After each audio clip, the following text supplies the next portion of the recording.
let's talk in that case about winning and losing.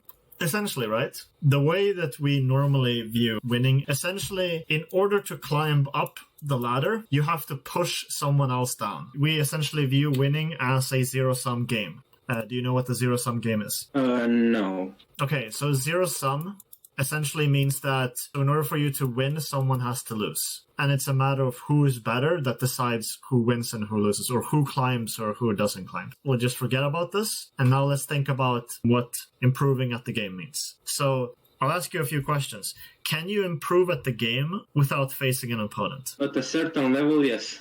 To a certain level, yes. But I'm saying like entirely. Like, can you master the game without facing a single opponent? No, you can't. No, you can't. So this means that competition meaning essentially two people are facing each other in a battle, essentially like a 1v1. In order for you to get better, you have to compete. In order for you to reach your highest possible level that is within yourself, you have to compete. There's no other way.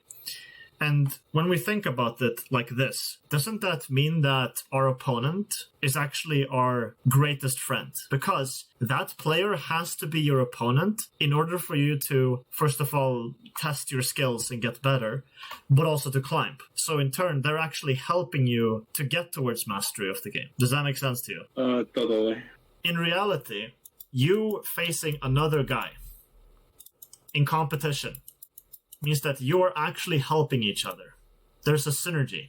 Essentially, you are trying to fight him so that he may improve, and he is fighting you so that you may also improve. And you are trying to exploit each other's weaknesses. You have like a list of weaknesses that you see in him, and you have in yourself also weaknesses in your own play. And there's like a long list of those. And what you're doing to each other is you're saying, hey, here's your weakness. Here's what I'm doing to abuse like these points right here. And he is doing the same thing to you. And if he didn't try, let's say he didn't try to do that. Let's say that he didn't try to exploit your weaknesses. Would you improve as much from that? Let's say he only exploited like maybe one or two weaknesses in your play. Would you improve more from him doing that? No. No, you wouldn't. Because then you wouldn't be challenged.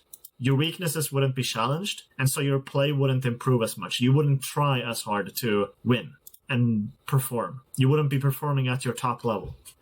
And that's why, at the end of the day, it's about cooperation. Cooperating with each other to find each other's weaknesses so that you may then go into VOD review to then find these weaknesses that you figured out right here from watching how he abused you, and then essentially working on them. And then at the end of the day, you get better. So in reality, when we think about comparing ourselves to other people, the reason we compare ourselves to other people is it comes down to ego. It comes down to the idea that you have to be better than the other guy in order to win, and that it's bad to be worse than the enemy, and that you need to be better than him. It's all ego. It's all a matter of like it's our attachment to the idea of winning being a zero-sum game.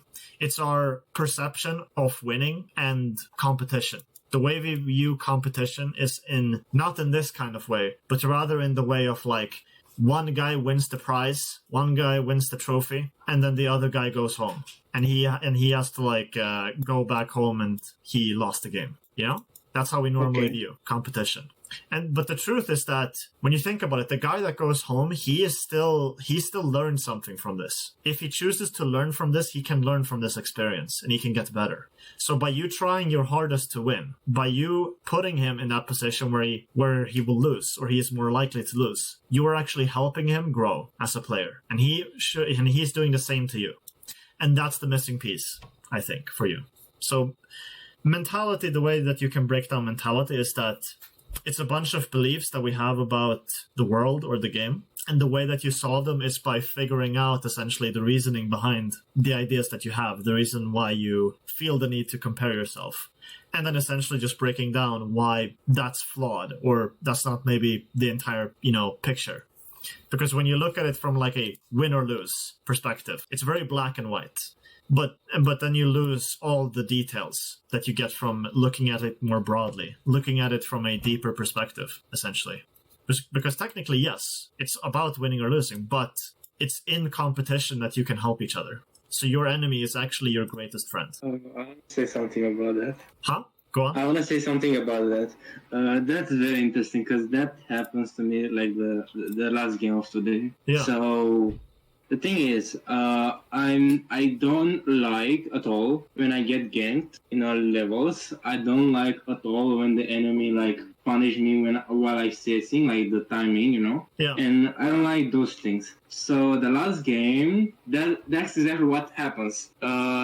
Level 3 Xingzhou comes mid, they both blue flash, and he was like very aggressive player, which is I don't like that. And I was like, no, personally, I was like, I wasn't mad. I was like viewing the game from like how do you say that? Objective, yes. View. Like I was like, oh, okay, Xingzhou comes me, so that means it's gonna be top. Okay, so I need to lean both sides. Okay, it's gonna come again. I need to be like very aware of Annie. Okay, she's not in the lane. That means she's somewhere. Yeah. I don't know. I need to use my ultimate. I'm playing Lucian. I need to use my ultimate for the wave because she might come with the flash.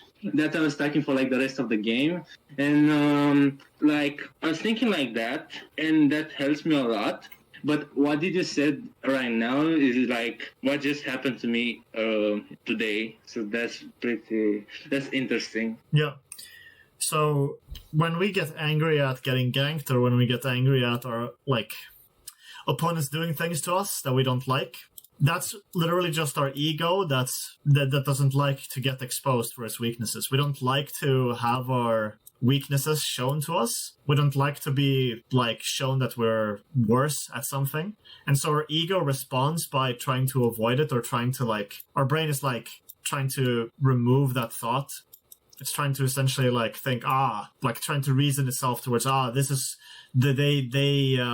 he won the lane because he had the jungler come help him. He won the lane because he is cheesing me. He won the lane because he roamed around and got kills and I couldn't do anything. That is our ego that is trying to reason itself towards why we are weaker without admitting that we are weak. Yes.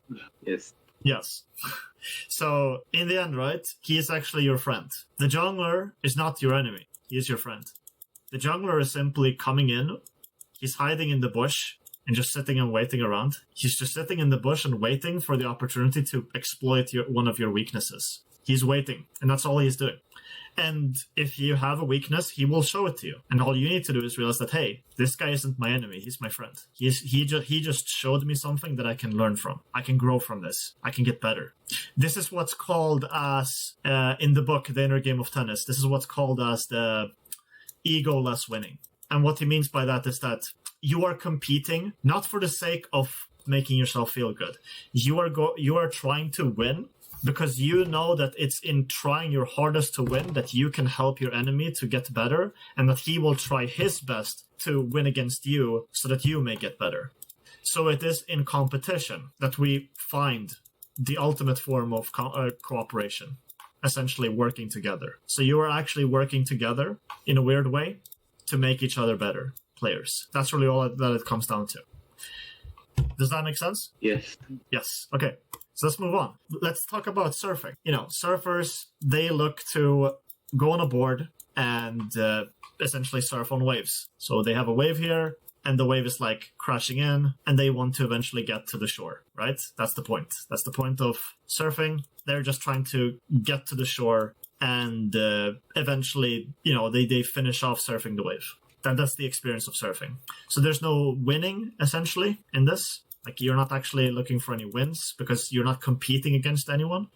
And most of the time, there won't actually be people here looking at you. So you're also probably not doing it because it makes you look good. So you're not really trying to look good either from doing this. But now the question becomes, right? Why should the surfer look for a bigger wave when he can do the same thing on a smaller wave? Why not, like, why essentially... There you go. Huh? Like, he wants... Okay, so he doesn't want to win, and he doesn't want to look good, but he wants to do on the bigger wave. Right. But why does he want that? Because bigger wave equals, like, better experience. Yes, but in what sense? Better experience how? how we managed to make the surfing better, the action itself. I don't know. Yes, but it's the challenge, essentially. Yeah, the challenge, okay. So the way you can think of it is that this right here is the surfer's way of challenging himself. The wave is the friend. The wave is actually the surfer's best friend because the wave is what's providing the challenge to him. He cannot get better at surfing without the wave. The wave has to exist in order for him to get better at surfing. If he went on a smaller wave, he would eventually get stuck. He would eventually get to a point where he no longer can progress because the wave isn't difficult enough for him. And so he would stagnate and not get any further in terms of his skill. In the same way, your enemy in League can be viewed in the similar way. Because at the end of the day, it's not about if you win or lose. It's about finding a challenge. It's about finding the biggest player out there that you can hit and try to beat and doing your best to do that. It's about finding the wave, the challenge. This is your challenge right here. Because at the end of the day, right, winning and losing, it's not in your control 100%. You can't really control how much you win or how much you lose. You can only influence it positively by making good decisions in your games, but you cannot control it. Influencing is not the same as controlling. So essentially, because you have your team can do things, they make decisions, so it's not 100% in your control.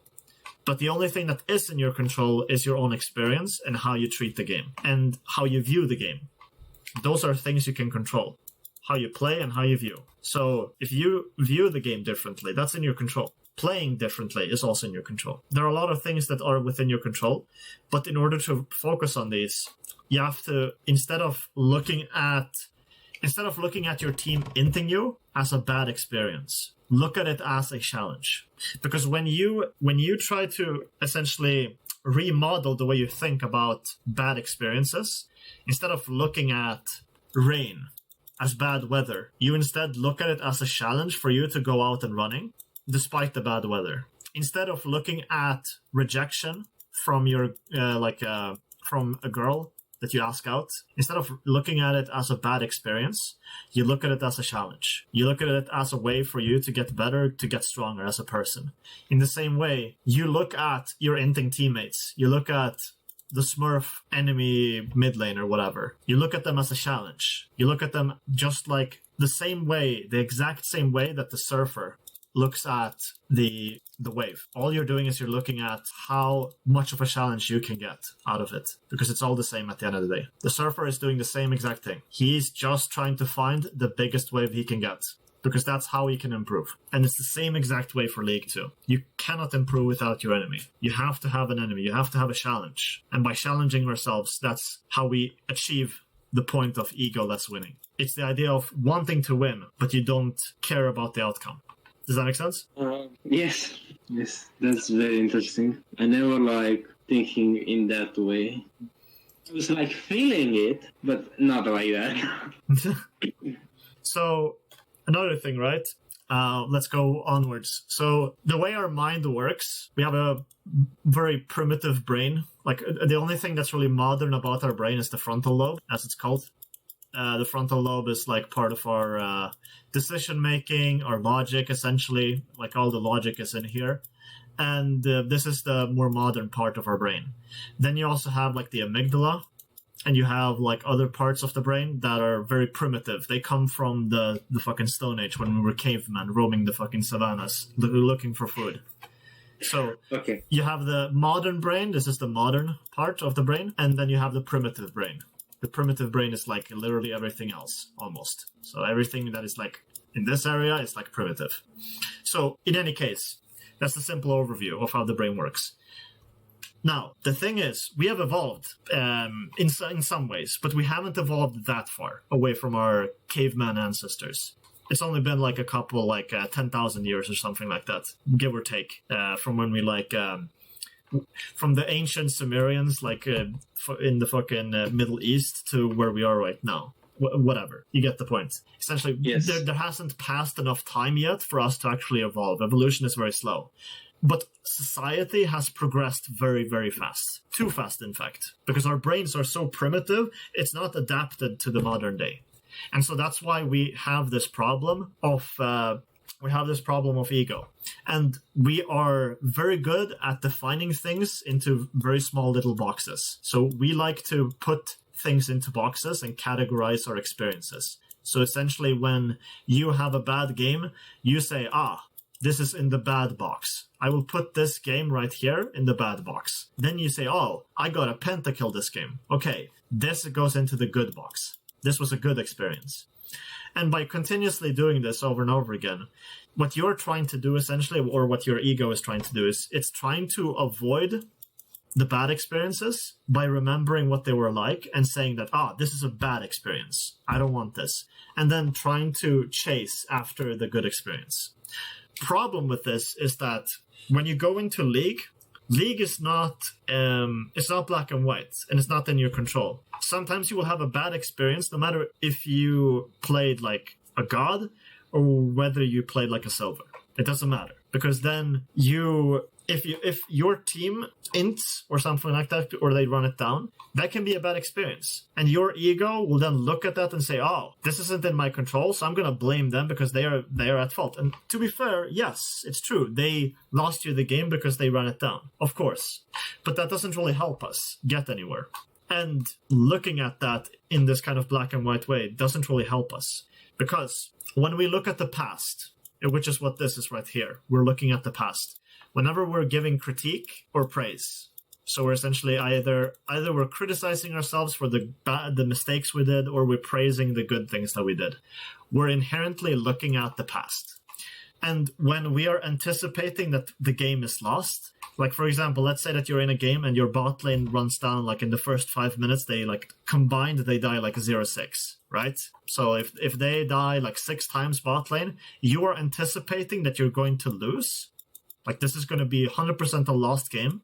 And so now you're looking at the future. Your mind is thinking about the future that's about to happen because of this event right now. So the thing is, right, our concentration is limited in terms of how much we can put on each thing. So when you focus a lot on criticizing yourself or praising the things you do well, or you focus in game on the things that might happen, the what if, essentially, like what ifs and all that stuff, your focus gets divided. And so because we are living in the present at every single moment, like right now we're in the present. But if our brain is too preoccupied with looking at the past and looking at the future, it's similar to how if you have a lamp, that shoots out a beam of light. If your focus is all over the place, it's like you have a very wide beam. A wide beam of light. But that means that now you can only see this far. Now, let's say that we remove the focus and the concentration on our mistakes and the things we did well. Let's say that we remove this. Now, all of a sudden, the beam gets a bit shorter. And you can also see much further because now you're focusing more on the present. So now you can see a lot further. You can see all the way over here. Now, let's say that we remove the idea of thinking about what might happen in the future. Let's say that we remove this. Now, all of a sudden, your eyes will be laser focused. Like your mind and your eyes will be laser focused on the present. Because now you've removed the critique and the praise. You remove your ego doesn't really categorize anything anymore. Your mind is simply focusing on whatever is in front of itself right now, this moment. You're focused on the game. You're in the present. All of a sudden, you can see so much further. You can see a lot more. You can do a lot more in the present. Does this make sense? Yes. Yes. Is that a yes? Like, is it 100% clear, or is there something you feel is confusing? Yeah, it's 100% clear. Like, literally, that happens to me the game of today. Literally. Yeah. So when this happens, what we need to do is we need to understand this. The past is in the past for a reason. The past is in the past for a reason. And that's because when things happen, you can't change it. It's not possible. The past is in the past. And the future is yet to be written. But it all starts here. Because when you think about it, right now there's the present. We live in the present right now.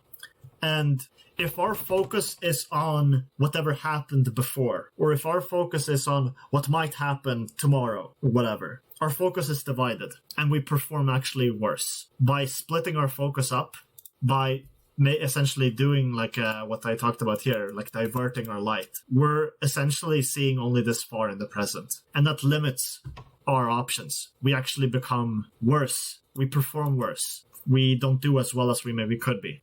But if all of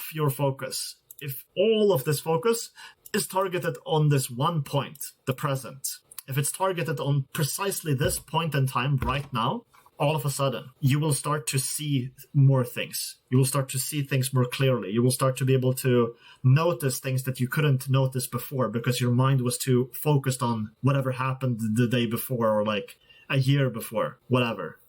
By doing this, you remove the ego because now the mind, the brain, instead of thinking and shadowing and like thinking like, I need to do this, like blah, blah, blah, blah, blah, etc. Instead of thinking like in terms of words, all you're telling your mind is, hey, pay attention to right now. Pay attention to whatever is going on this moment.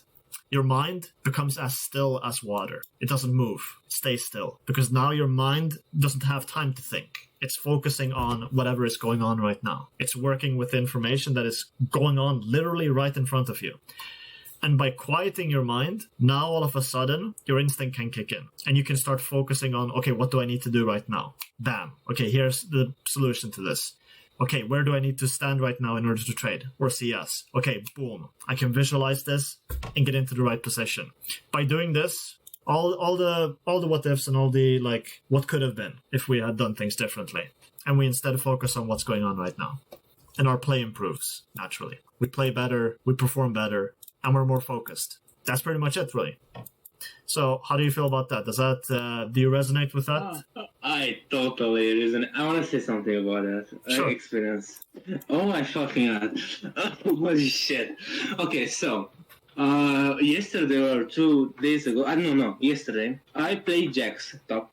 Uh-huh. I didn't know about the matchup. I didn't know if I won or lost the matchup. I don't care about that. But there was a point in the game, in the late game, and when I was like, didn't care, I was mute all the people, mute all the pings, etc. And I don't know how just happened.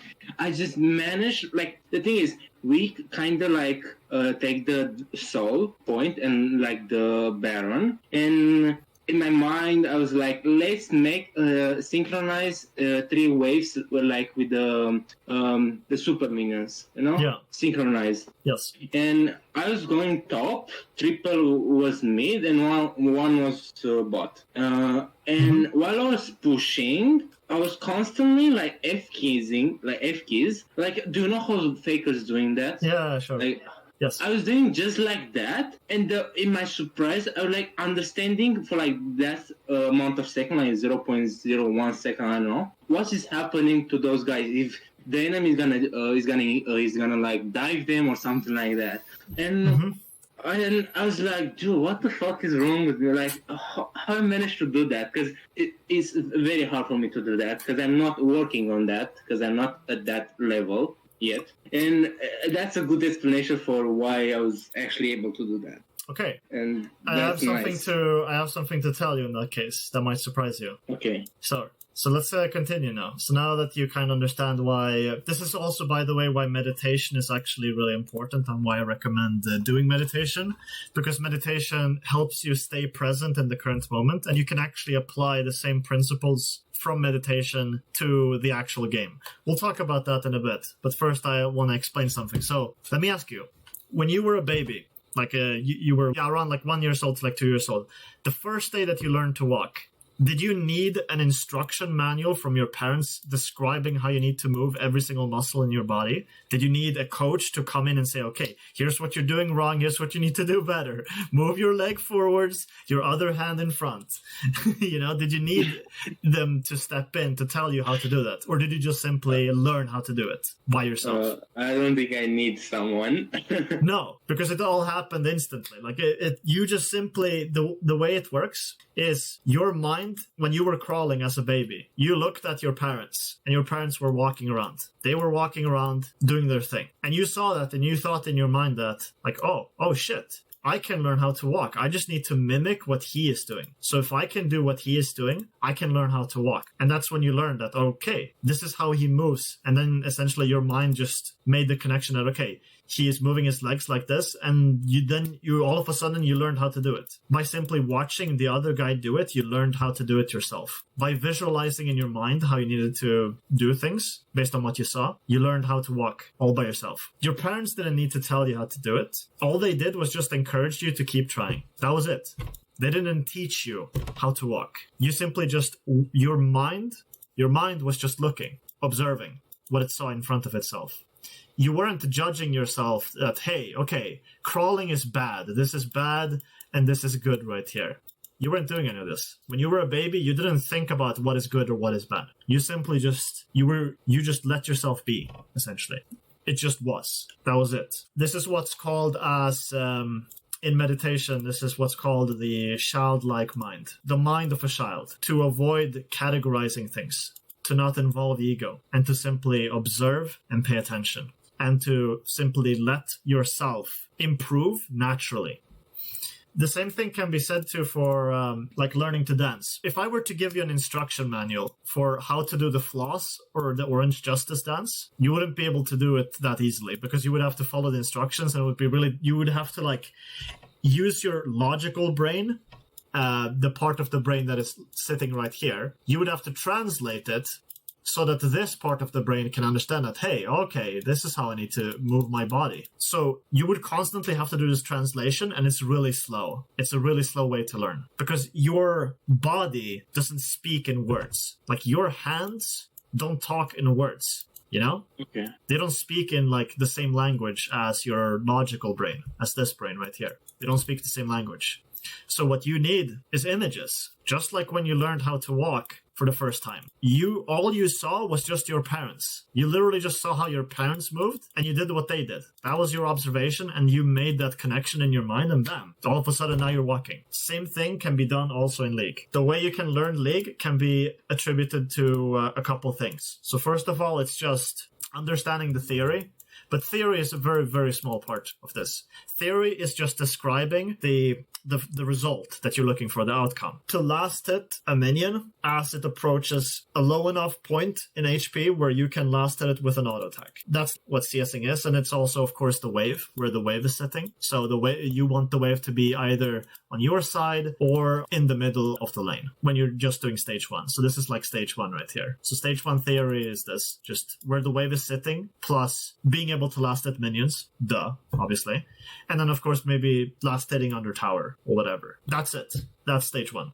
So now that we know what stage 1 is, theory-wise, all we're doing is we're looking to observe. Again, going back to how you learn to walk, we're just looking to observe and visualize where we want the wave, for example, to be. We visualize in our mind, I want the wave to be on my side. How? And then you just simply let yourself reach that point naturally. You naturally let yourself develop, just like you would when you were a child learning to walk. Same thing can be done for last hitting. You simply observe when you last hit the minion. Do you do it too soon, too early, or like too late? And then you simply let yourself adjust. And you learn by simply letting go and just paying attention. So all that your eyes and mind should be looking at is just these things right here. You're just paying attention. You're not criticizing. You're not saying, oh, okay, I did a late last hit. This is bad. You're not doing any of this. You're not like assigning bad or good labels to anything that you're doing. You're simply just observing and adjusting. So let's go try that out. All right. So now's the time where I want you to go into practice tool, screen share. And all we're going to do is have you go into practice tool with the sole focus. Again, just like meditation. Have you ever meditated, by the way? I try a few times. Okay. Have you ever had that like state of mind where you weren't thinking about anything and you were just simply focused? Have you ever felt that? For a few seconds. Sure. Okay. So go back to when you did that. Imagine that feeling, how it felt, and try to get that same feeling now when you go into practice tool. Okay. So just add the bot and pretty much it. And then you pick your champion. Yeah. And now all I want you to do is forget whatever you think is good or bad about your last hitting or CSing or stage 1. Forget everything that's good or bad about it and just simply look at the two most important things. The first thing is going to be the last hit, whatever the next last hit is. And the second most important thing is the lock spot. Those are the only things you're looking at, okay? And your eyes should just be moving between looking at locks, looking at last hit, looking at locks, looking at last hit, and just continuously do that. Gathering information so that your hands can work with that information, all right? And, Okay. if you ever notice, by the way, here's another tip. If you ever notice that your mind is drifting away, like you're thinking about other things, you're thinking about, oh, what am I going to eat for dinner? Or like, oh, shit, I missed this last hit. When your mind is drifting like that, bring it back to the present by inhaling and exhaling, like taking a deep breath and focusing on your breath. So just bring your focus back. Usually when I'm taking like where's like enemy jungle, I miss a last hit, but I'm trying to do that after I lost. But yeah, thank you. So inhale and exhale. Yes, and just focus on the present. Be in the moment right now. Resist the urge to like criticize yourself when you miss a last hit or whatever. So just simply be in the present and remain calm. All right.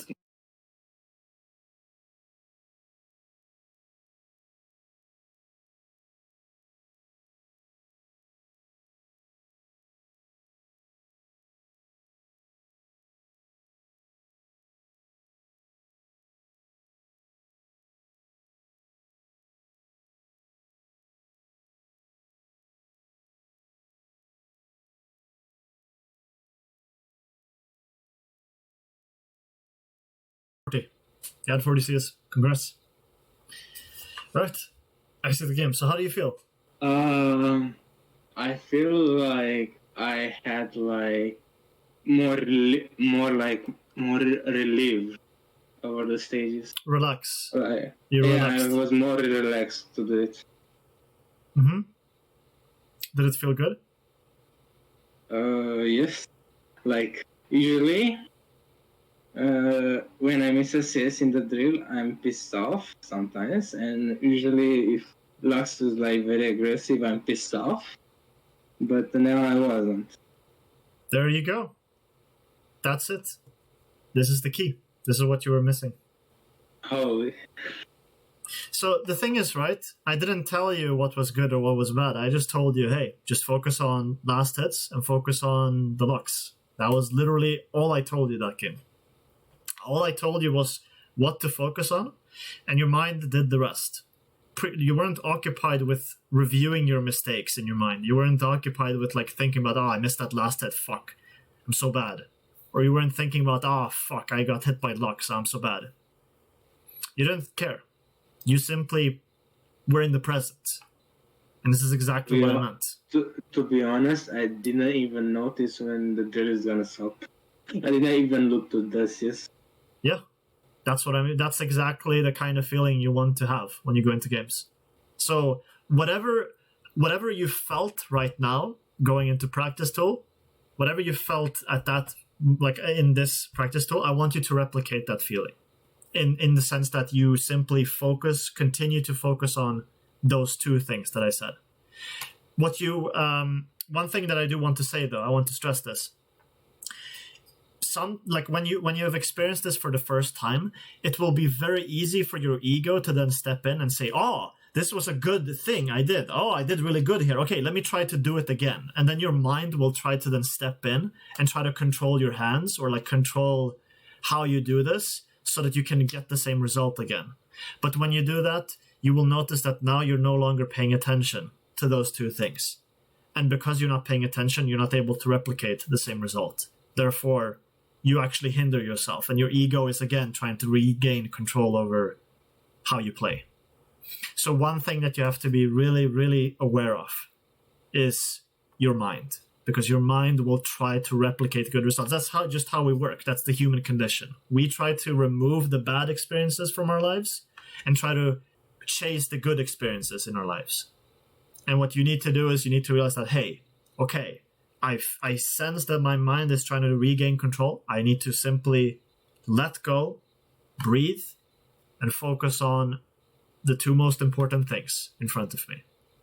And by focusing on those two things, and by remaining focused, remaining calm, being present, you will then achieve your full potential. And as you saw in that game, it wasn't difficult for you to get 40 CS. It wasn't at all difficult. It was easy. You only missed a couple last hits. And that's what I meant before. You unlock your true potential when you are remaining focused and you're not letting your ego step in. Does that make sense? Yes. Yes. Oh, that's deep. That's deep. Yeah, it is.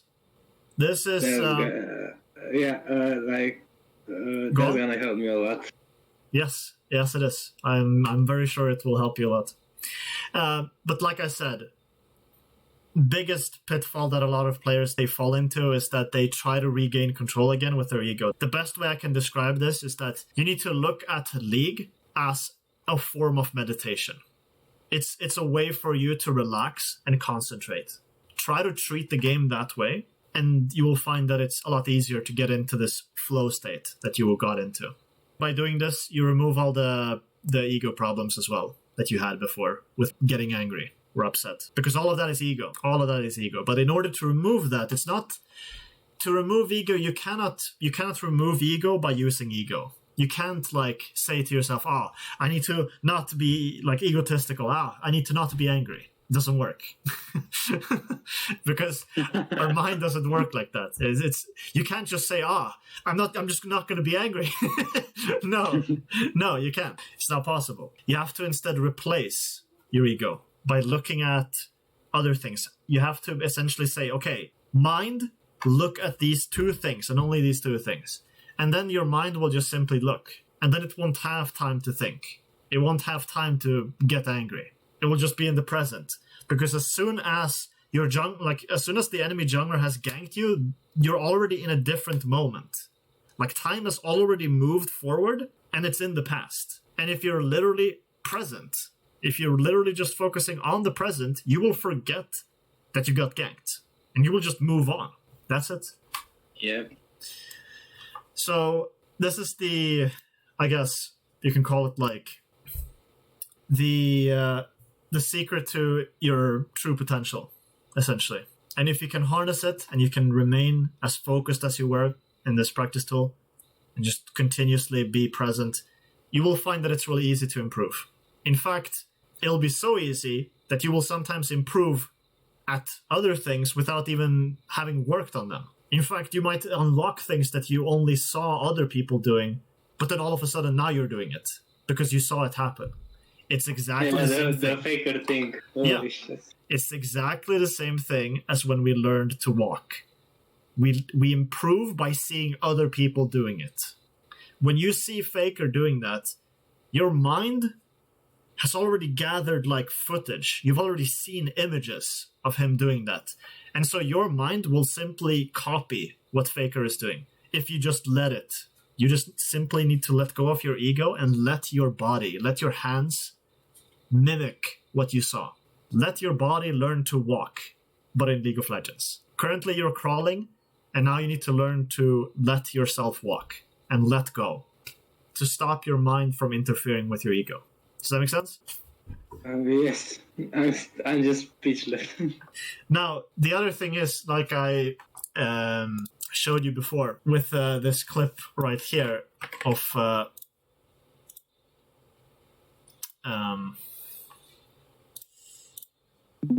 with this clip right here, what I showed you was essentially the first level. The level that you are currently experiencing is when you've just first started to let go. Now I'm seeing. Okay, so can you repeat again?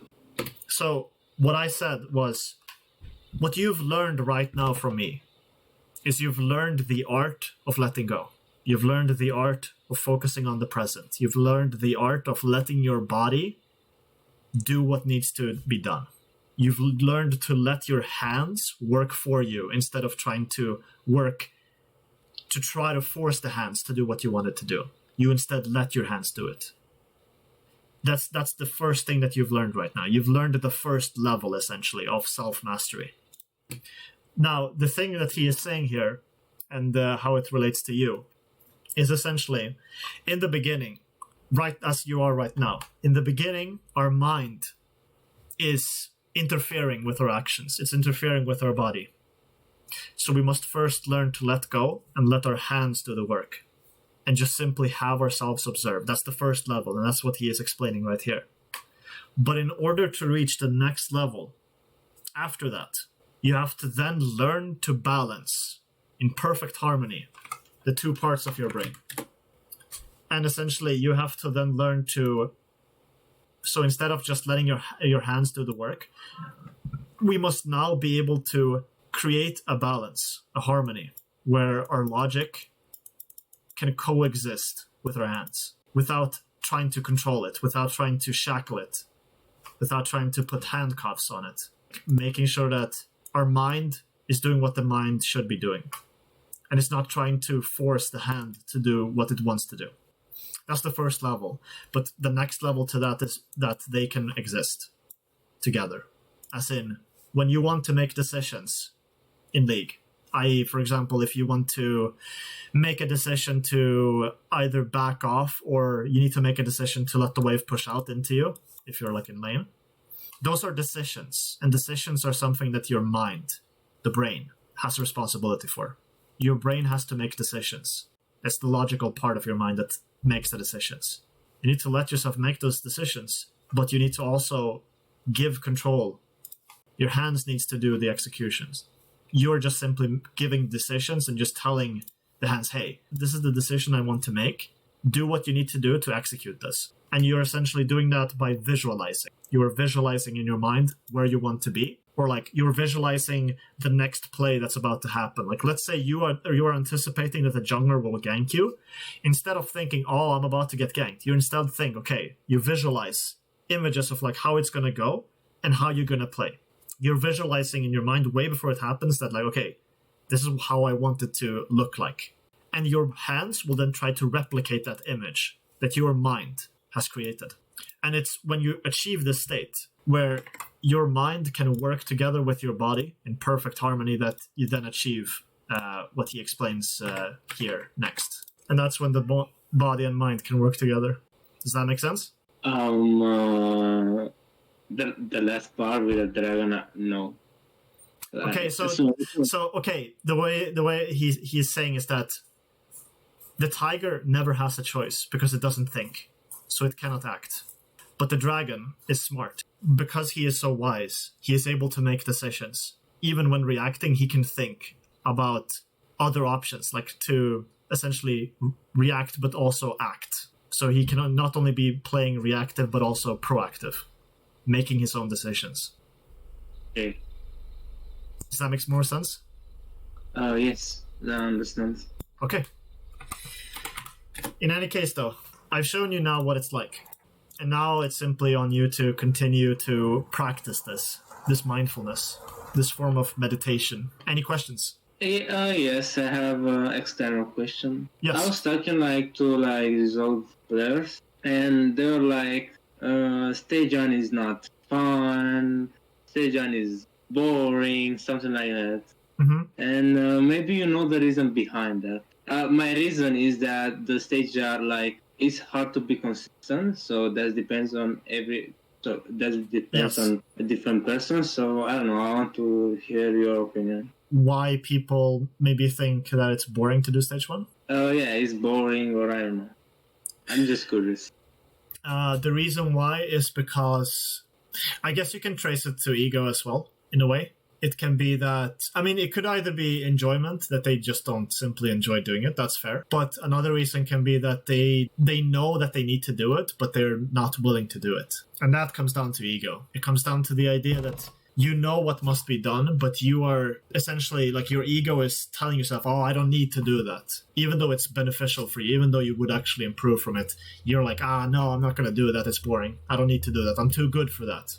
And that's when your ego steps in. Okay, I understand. Yeah, so that's it. Okay. Oh. All right, man. So good luck. And I would definitely try to use practice tool as like your environment to learn the skill of mindfulness, being present. Cool. Anything else? So this is what I need to train on. Okay. Yes. Okay. So that's pretty. That's interesting. That's pretty interesting. I just wanna ask, like, after I'm doing this, I think it's gonna take a while, like 3 weeks. I don't know. Sure. Wanna like make a session again, cause like it's very interesting.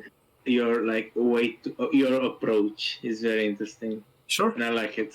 Sure.